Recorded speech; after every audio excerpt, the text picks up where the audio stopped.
Recently என்னோட சில ஃப்ரெண்ட்ஸுக்கு கூட பலவிதமான டிஸ்கஷன் பண்ணிகிட்டு இருக்கும்போது, அதாவது Indian people advanced countries, European கண்ட்ரீஸுக்கு மைக்ரேட் பண்ணுவதை பற்றி டிஸ்கஸ் பண்ணிகிட்டு இருந்தோம். ஆக்சுவலி என்னோடய ஃப்ரெண்ட்ஸ் நிறைய கண்ட்ரீஸில் வாழ்ந்தவங்க, எக்ஸ்பீரியன்ஸ் உள்ளவங்க, வேறு ஃபாரின் கண்ட்ரீஸில் இப்போ வாழ்ந்துட்டு இருக்கவங்க. அதில் இருந்த நிறைய revelations, some of them very shocking, நம்ம கேட்க விருப்பப்படாத பல ஃபேக்ட்ஸ் அறிந்து கொள்ள முடிந்தது. அந்த மாதிரி ஃபேக்ட்ஸ், இந்தியன்ஸோட மைக்ரேஷன், அது நம்மளோட லைஃப்பை, இந்தியாவோட ஃப்யூச்சரை எப்படி அஃபெக்ட் பண்ணும், நெகட்டிவ்லி இல்லைன்னா பாசிட்டிவ்லி, அதை பற்றி தான் இந்த வீடியோவில் ஷேர் பண்ண போகிறேன். சில ஃபேக்ட்ஸ் ரொம்ப ஷாக்கிங்காக இருக்கலாம். ஓகே, ஹாய் மக்களே, this is professor JD show. In fact நம்ம சில ஃபியூ ஃபேக்ட்ஸோடு இந்த வீடியோவை துவங்கலாம். உலகம் பூராவுமே மோஸ்ட் ஆஃப் த கண்ட்ரீஸில் இருந்து, புவர் கண்ட்ரீஸ், டெவலப்பிங் கண்ட்ரீஸ், எல்லா கண்ட்ரீஸ்லேயுமே இருந்து last year 2.8 million people migrate பண்ணியிருக்காங்க. மோஸ்ட் ஆஃப் தீஸ் பீப்புள் எங்கே மைக்ரேட் பண்ணியிருக்காங்கன்னா 38 கண்ட்ரீஸ், அதாவது ஓஇசிடி அப்படின்னு சொல்லக்கூடிய ஹை இன்கம் கண்ட்ரீஸ். இது என்ன OECD countries? Organisation of economic cooperation and development. அப்படி ஒரு கான்க்ளோமரேஷன் இல்லைன்னா ஒரு ட்ரீட்டியில் சைன் பண்ணி இருக்கக்கூடிய ஒரு group of countries, most of them European countries. அதில் அமெரிக்கா சேரும், கனடா சேரும், இட்டலி சேரும், Australia, UK, Germany, including these countries, high income கண்ட்ரீஸில் தான் most of these 2.8 million people migrate பண்ணியிருக்காங்க. இதில் ஒரு இன்ட்ரெஸ்டிங் ஃபேக்ட் என்னன்னா, இந்த 2.8 மில்லியனில் மெஜாரிட்டி ஆஃப் த பீப்புள் வந்து இந்தியன்ஸ். இதில் இன்னொரு ஃபேக்ட், இந்த 2.8 மில்லியன் மைக்ரண்ட்ஸில் நிறைய பேர் சிட்டிசன்ஷிப் கேட்பாங்க. அதாவது அவங்க கண்ட்ரியில் உள்ள சிட்டிசன்ஷிப்பை விட்டு யூரோப்பியன் சிட்டிசன்ஷிப், அவங்க எந்த கண்ட்ரிக்கு மைக்ரேட் ஆகுறாங்களோ அந்த கண்ட்ரியோட சிட்டிசன்ஷிப்பை ஏற்றுக்கொள்வாங்க. இதுலேயும் மெஜாரிட்டி இந்தியன்ஸ் தான். ஸோ இதனால் என்ன, நம்ம ஹைலி பாப்புலேட்டட் கண்ட்ரி, வேர்ல்ட்லே நம்பர் 1 பாப்புலேட்டட் இப்போதைக்கு. ஸோ நேச்சுரலி அப்படி தான் நடக்கும் அப்படின்னு நீங்கள் நினைப்பீங்க. ஆனால் அதில் பிஹைண்ட் த சீன் நிறைய பேக்ரவுண்ட் இன்ஃபர்மேஷன், நிறைய அட்வான்டேஜஸ், டிஸ்அட்வான்டேஜஸ், த்ரெட்ஸ் அதில் இருக்குது. அதை பற்றி தான் நம்ம பார்க்க போகிறோம். இதில் ஒரு இம்பார்ட்டண்ட் ஃபேக்ட் என்ன, ரீசன்ட்லி லாஸ்ட் ஒரு 5-6 இயர்ஸில், முன்னால் எல்லாம் இந்தியாவில் ரொம்ப ஸ்ட்ரகிள் பண்ணிகிட்ருக்கவங்க, மிடில் கிளாஸ் ஆஸ்பிரன்ஸ், அதாவது மிடில் கிளாஸ்லேருந்து நெக்ஸ்ட் லெவலில் போக விரும்புவாங்க, எப்படியாவது நம்ம நாட்டில் உள்ள பிரச்சனைகளில் இருந்து விடுபடணும், ஸ்டாண்டர்ட் ஆஃப் லைஃபு நெக்ஸ்ட் லெவலுக்கு போகணும். பக்கத்தில் இருக்க ஃபேமிலிஸில் யூரோப்பியன் கண்ட்ரீஸில் ஒர்க் பண்ணுறாங்க, இல்லைன்னா கல்ஃப் கண்ட்ரீஸில் ஒர்க் பண்ணுறாங்க, நம்ம பிள்ளைகளும் அந்த மாதிரி ஒர்க் பண்ணணும், அவங்களும் யூகே, யூஎஸ்ஏ அப்படி போகணும். அப்படி ஒரு ட்ரீமோட mostly middle class and economically struggle பண்ணிகிட்டு இருந்த மக்கள் தான் மற்ற ஃபாரின் கண்ட்ரீஸுக்கு மைக்ரேட் பண்ணிகிட்டு இருந்தாங்க. பட் ரீசன்ட்லி ஒரு 5-6 இயர்ஸாக இந்தியாவில் இருந்து ரிச் பீப்புள், ஏராளமான ரிச் பீப்புள், மெயின்லி குஜராத்தில் இருந்தெல்லாம் நிறைய business people, rich people, well to do people, அவங்க மைக்ரேட் ஆகிட்டு இருக்காங்க. அதோட ரீசன் என்ன? ஸோ இதுதான் ஒரு ஒண்டரை நம்மக்கிட்ட கொண்டு வருது. எதனால் இது நடக்குது? What is happening in India? எல்லாமே இங்கே இருக்கவங்க, பிஸ்னஸ், வெல்த், ப்ராப்பர்ட்டி எல்லாம் இருக்கவங்க கூட இந்தியாவை விட்டுட்டு எதுக்கு வெளியே போகிறாங்கன்னா, ஃபர்ஸ்ட் ரீசெண்டாக ஒரு 10-15 இயர்ஸாக நம்ம நாடு போய்கொண்டிருக்கக்கூடிய ஒரு நிலை. இந்தியா ஒரு சேஃப் பிளேஸாக, நம்மளால் நம்மளோட சிட்டிஸில், டவுன்ஸில், நம்மளோட மக்களுக்கு, பிள்ளைகளுக்கு எதிர்காலத்தில், okay, people are worrying about the future, இப்படியே போயிட்டு இருந்தால் இது மோர் டேஞ்சரஸ் பிளேஸாக ஆகுமா? எஸ்பெஷலி இந்தியாவில் விமன் சேஃப்டி எப்படி இருக்குது? விமனுக்கு சேஃபான ஒரு பிளேஸாக டெல்லியில் நடந்த நிர்பயா ரேப் கேஸ் முதல் ரீசன்ட்லி வெஸ்ட் பெங்காலில் நடந்த அந்த டாக்டரோட ஒரு ஹாரிஃபிக் ரேப் கேஸ் வரைக்கும், ரேப் அண்ட் மர்டர் கேஸ் வரைக்கும், இந்தியாவில் பரவலாக எல்லா ஸ்டேட்லேயுமே நடக்கக்கூடிய விமனுக்கு எதிரான ஒரு சிச்சுவேஷன். ஆக்சுவலி நான் நர்சஸுக்கு ஐஎல்டிஎஸ் கிளாஸஸ் எடுக்கும்போது அவங்ககிட்ட நிறைய காரியங்கள் டிஸ்கஸ் பண்ணுவேன். கேரளா நர்சஸ் அவங்கக்கிட்ட துபாயில் எல்லாம் ஒர்க் பண்ணுறவங்க இருக்காங்க. உங்களுக்கு எதனால் துபாய் பிடிக்கும் அப்படின்னு கேட்கும்போது ஒரு மேஜர் ரீசன் அவங்க சொல்லுவது என்னென்னா, துபாயில் நைட்டு 12 ஆனாலும் சிட்டியில் ஒரு உமன், ஒரு லேடி தனியாக நடந்து போக முடியும், எந்த பயமும் இல்லாமல். So this is number 1. They are concerned about the safety. That is number 1. Number 2, இதுவும் ரொம்ப இம்பார்ட்டண்ட்டான ஒரு காரியம். ஆக்சுவலி ரீசெண்ட்லி நான் பிஆர் சுந்தரோட ஒரு இன்டர்வியூ பார்த்தேன். பிஆர் சுந்தர் ஒரு ஷேர் மார்க்கெட் எக்ஸ்பர்ட், குரோர்பதி, தமிழ்நாட்டை சேர்ந்தவர். அவருக்கு ஒரு யூடியூப் சேனல் இருக்குது, நிறைய பேர் பார்த்துருப்பீங்க. ஸோ பிஆர் சுந்தர் இப்போ துபாயில் தான் வசிச்சிட்ருக்காரு. எதனால் அப்படின்னு கேட்டால், India is slowly becoming a tax terrorist country. எதுக்கு எடுத்தாலும் டேக்ஸ். ஆஃப்டர் ஜிஎஸ்டி கவர்மெண்ட் என்னெல்லாமோ எக்ஸ்ப்ளனேஷன் கொடுக்குது. ஜிஎஸ்டி வாரது முன்னால் அவ்வளோ பர்சன்டேஜ் இருந்து இவ்வளோ பர்சன்டேஜ் இருந்து, ஆனால் இப்போ குறைஞ்சிருக்கு.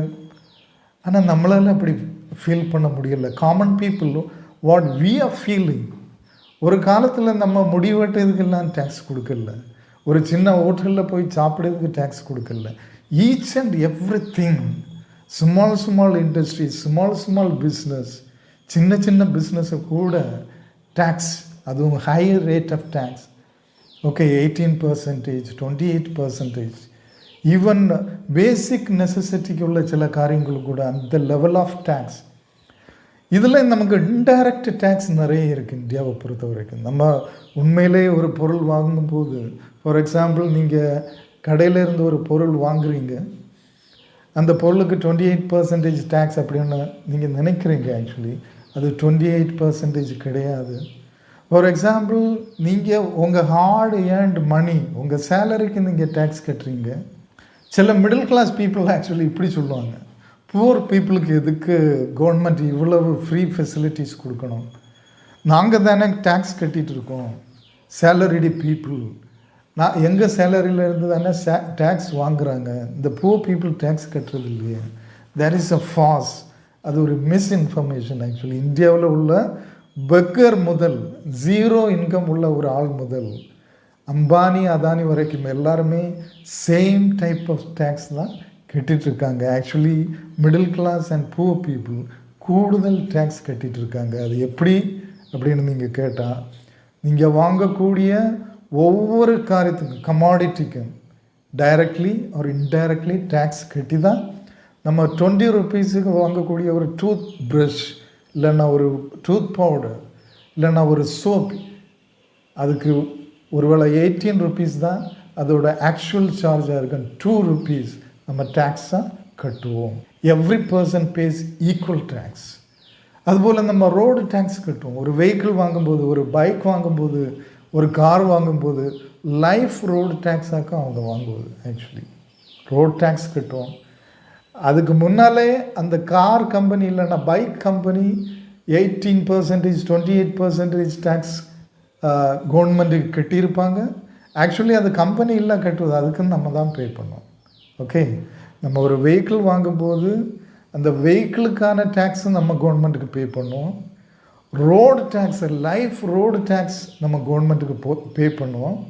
இதை தாண்டி நீங்கள் கன்னியாகுமரியிலேருந்து சென்னைக்கு ட்ராவல் பண்ணணுன்னா, ஒரு ப்ரைவேட் காரில் ட்ராவல் பண்ணணுன்னா எத்தனை toll gates, almost 1,500 rupees again you have to pay. அப்போ எவ்வளவு நெருக்கடி, ப்ரெஷரில் உங்களை வச்சுருக்காங்க. ஈவன் புவர் பீப்புளை கூட, எஸ்பெஷலி இந்த ரீசெண்ட் இயர்ஸ், ஒரு 10 இயர்ஸாக எதுக்கு எடுத்ததுக்கெல்லாம், தண்ணிக்கு கூட, ஓகே, வாட்டர் பாட்டிலுக்கு கூட, மெடிசனுக்கு கூட டேக்ஸ் இல்லாமல் இங்கே எதுவுமே இல்லை. அந்த மாதிரி ஓகே, எப்படி கொள்ளையடிக்காங்க. நீங்கள் வெஹிக்கிள் வாங்கும்போது அந்த வெஹிக்கிளுக்கு டேக்ஸ் கட்டுறீங்க, ரோடு டேக்ஸ் கட்டுறீங்க, நீங்கள் விடக்கூடிய ஒவ்வொரு லிட்டர் பெட்ரோலுக்கும் டீசலுக்கும் நீங்கள் டேக்ஸ் கட்டுறீங்க. So this is one of the reasons. ஒரு காலத்தில் ரிச் பீப்புள் இங்கே ஈஸியாக வாழ்ந்துட்டு இருந்தாங்க. ஓகே, அவங்களுக்கு இனஃப் ரிசோர்ஸஸ் இருந்து. இந்த காலத்தில் ரிச் பீப்புள் கூட இந்தியாவில் வாழ முடியாத ஒரு சூழ்நிலை Why? Because of huge taxes. Okay, இன்னைக்கு இந்தியாவில் ஒரே ஒரு கம்யூனிட்டி தான், ஒரு பர்சன்டேஜ் கம்யூனிட்டி தான் ஹாப்பியாக வாழ முடியும். அதுதான் அந்த சூப்பர் ரிச் கார்ப்பரேட்ஸ்.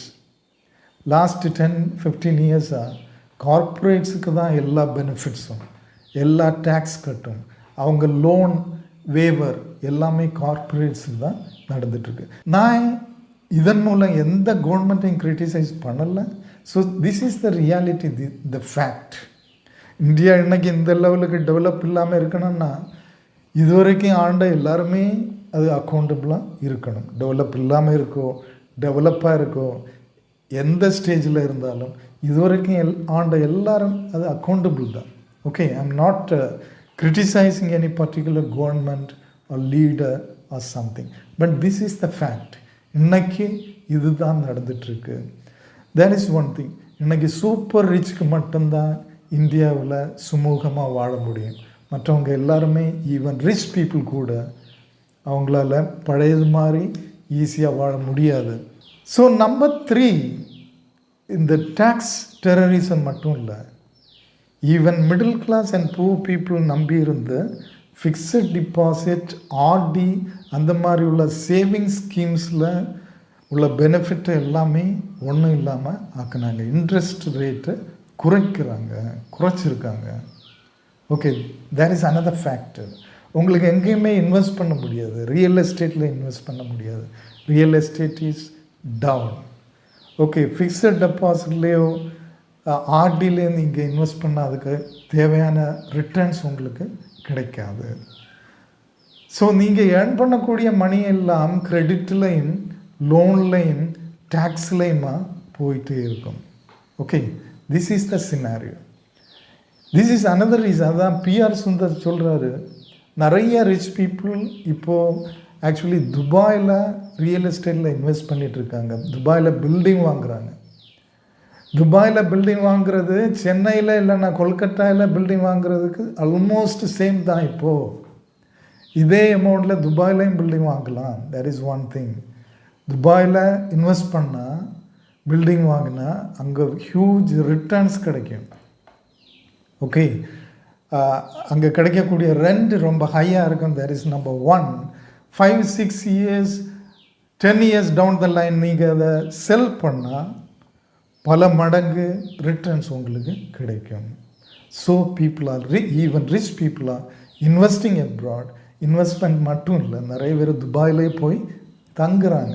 யூரோப்பியன் கண்ட்ரீஸில் சிட்டிசன்ஷிப் வாங்குறாங்க. Pollution and hygiene and adulterated food, எந்த சேஃப்டியும் இல்லாத ஒரு ஹைஜீன் இல்லாத அடல்ட்ரேட்டட் கலப்படம் உள்ள ஃபுட். இந்தியாவோட ஹெல்த் கண்டிஷன் ரொம்ப புவராக இருக்குது.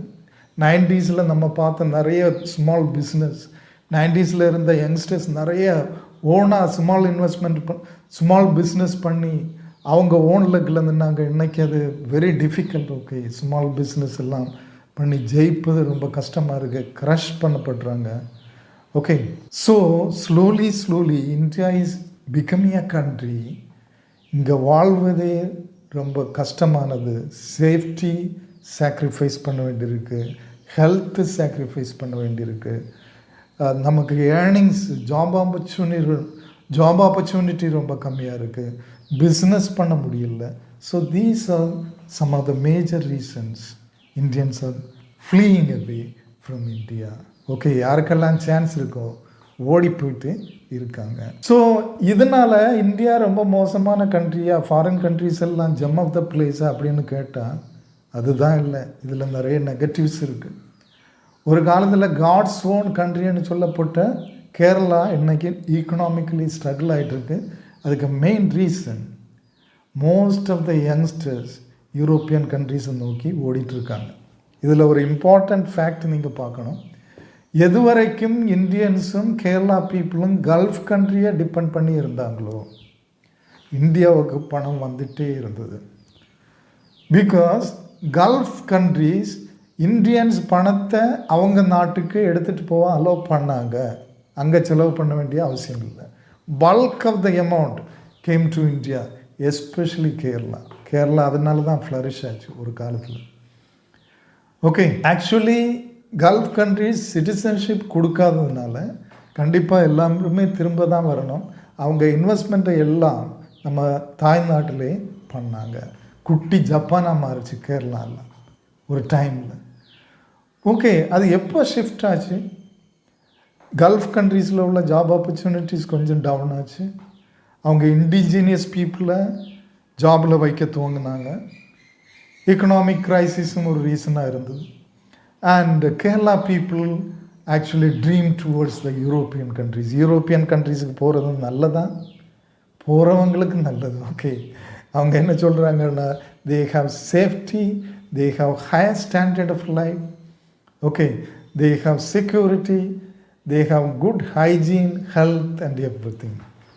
அதுக்காக தான் போகிறாங்க. அங்கே நிறைய சம்பாதிக்கலாம் முடியாது. Actually tax is very high in European countries. European system is very cunning system actually. யூரோப்பில் போகிற மக்களோட பணம் வெளிநாட்டுக்கு வராது. ஏன்னா அவங்க அங்கே சிட்டிசன் ஆகுறாங்க, அங்கே தான் ஸ்பெண்ட் பண்ணணும். மோஸ்ட் ஆஃப் த மணி டேக்ஸிக்கே போயிட்டுருக்கோம்.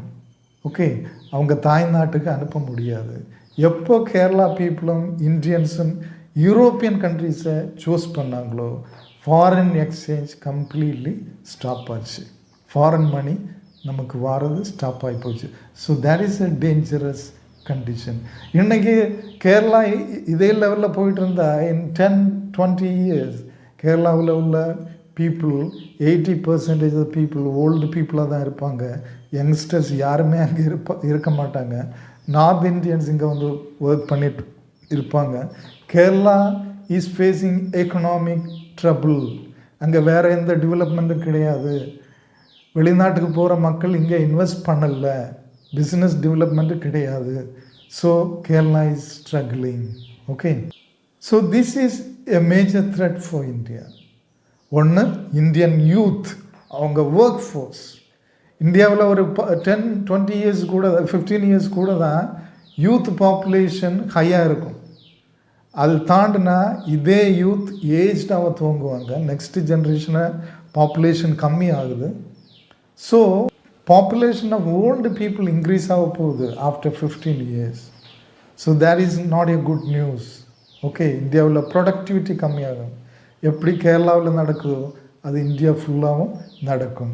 இன்னைக்குள்ள யங் எனர்ஜெட்டிக் இன்டெலிஜென்ட் பீப்புள் நிறைய ஆஃப்ரிக்கன் கண்ட்ரீஸில் எல்லாம் லோ ஸ்கில்டு பீப்புள் தான் மைக்ரேட் பண்ணுவாங்க. ஆனால் இந்தியாவில் இருந்து high skilled people, intelligent people, டாப்பில் இருக்கக்கூடிய பீப்புள் தான் அமெரிக்கா, கனடா, யூகே, ஆஸ்திரேலியாவெல்லாம் போயிட்டுருக்காங்க. So it's a kind of brain drain. நம்ம மேன் பவரை லூஸ் பண்ணுறோம், ஸ்கில்லை யூஸ் பண்ணுறோம். ஓகே, இங்கே இருக்கக்கூடியவங்க அன்ஸ்கில்டாக இருப்பாங்க. ஓகே, ஓல்டு பீப்புளாக இருப்பாங்க. ப்ரொடக்டிவிட்டி ரொம்ப லோ ஆகும். அது இந்தியன் எக்கானமியை ரிவர்ஸாக பாதிக்கும். Okay, these are the reasons. Very dangerous situation அப்படின்னு நம்ம சொல்லலாம். ஆக்சுவலி இந்தியன் கவர்மெண்ட் கம்ப்ளீட்டாக மாற வேண்டிய ஒரு சிச்சுவேஷனில் இருக்குது. சேஃப்டி வேணும், செக்யூரிட்டி வேணும்.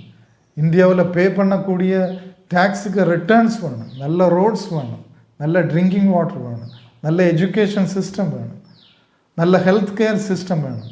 ஓகே, எல்லாம் புளிஞ்சு டேக்ஸாக வாங்கிட்டு so we get nothing actually comparing to the western countries. Okay, ஈஸியாக பிஸ்னஸ் பண்ண முடியணும், எஸ்பெஷலி ஸ்மால் பிஸ்னஸ். அப்போ தான் யங்ஸ்டர்ஸ் அவங்க காலில் நிற்க முடியும். கார்ப்பரேட்ஸை மட்டும் நம்பி இருக்காமல், கார்ப்பரேட்ஸ் எப்போ வேணாலும் ஜாப்ல இருந்து தூக்கி போடலாம். அவங்க எக்கனாமிக் ஸ்லோடவுனை ஒரு ரீசனாக சொல்லலாம். Okay, people have to, even அமெரிக்காவில் கூட கார்ப்பரேட்ஸ் கூட இருக்கக்கூடிய அமெரிக்காவில் ஃபேமிலி பிஸ்னஸஸ் நிறைய இருக்குது. ஓகே, ஃபேமிலியாக ஒரு பிஸ்னஸ் பண்ணிகிட்டு இருப்பாங்க. But our government is not encouraging that. So கண்டிப்பாக பீப்புள் ஷுட் பி அவேர். நம்ம ரூலர்ஸை கொஸ்டின் கேட்கணும். என்னோட ஒரு திங்கிங் என்னென்னா, ஆக்சுவலி எனக்கு ஒரு பிளான் உண்டு. கன்னியாகுமரி டிஸ்ட்ரிக்டில் நேச்சுரல் ரிசோர்ஸஸை சுரண்டிட்டு போயிட்டே இருக்காங்க. People are not aware. எல்லோரும் அவங்கவுங்க காரியத்தை மட்டும் பார்த்துட்ருக்காங்க ஆக்சுவலி. ஸோ இது மாறணும். அதுக்கு என்ன வழி? சிவில் குரூப்ஸ் இன்னைக்கு இன்ஆக்டிவ். சிவில் குரூப்ஸை க்ரஷ் பண்ணுறாங்க கவர்மெண்ட். ஓகே, திங்க் டேங்க் வேணும். கவர்மெண்ட்டை நம்பவே முடியாது. we cannot believe governments. Okay, they are not efficient, they are not doing enough. Okay, ஒவ்வொரு டிஸ்ட்ரிக்ட்லையும் திங்க் பண்ணக்கூடிய பீப்புள், 100 பீப்புள், 1000 பீப்புள் கூடி ஒரு திங்க் டேங்க் உருவாக்கணும். அவங்க டிஸ்ட்ரிக்டை அவங்கவுங்க தான் சேஃப்கார்ட் பண்ணணும் சுரண்டல்ல இருந்து. ஓகே, நம்ம டிஸ்ட்ரிக்ட் டெவலப் பண்ண நம்மவே பிளான்ஸை ரிலீஸ் பண்ணணும். என்ன பண்ணலாம்? we have to think. நம்ம டூரிசம் எப்படி டெவலப் பண்ணலாம்? நமக்கு என்ன ரிசோர்ஸ் இல்லை, எல்லா ரிசோர்ஸுமே இருக்குது. டூரிசம் ரிசோர்ஸ் இருக்குது, மேன் பவர் இருக்குது, நேச்சர் இருக்குது, ஹிஸ்டாரிக்கல் சைட்ஸ் இருக்குது. But nothing is used properly. Okay, only crony capitalism, corporate அவங்களுக்காக மட்டும் இல்லை. ஓகே, அதை மாற்ற நம்ம இந்தியன் பீப்புள் தான் ஒவ்வொரு டிஸ்ட்ரிக்ட் வைஸ் நம்ம எழும்பணும். ஓகே, நம்ம நேஷனை நம்ம தான் பில்ட் பண்ணணும். Don't believe in politicians anymore. Okay, உங்களுக்கு இந்த சேனல் பிடிச்சிருந்தா சப்ஸ்கிரைப் பண்ணுங்கள், கண்டிப்பாக ஷேர் பண்ணுங்கள், லைக் பண்ணுங்கள். உங்கள் வேல்யூபிள் கமெண்ட்ஸ் நீங்கள் இதை பற்றியெல்லாம் என்ன நினைக்கிறீங்க கீழே டவுனில் போடுங்க. அடுத்த வீடியோ வரும் வரைக்கும் wish you all the best.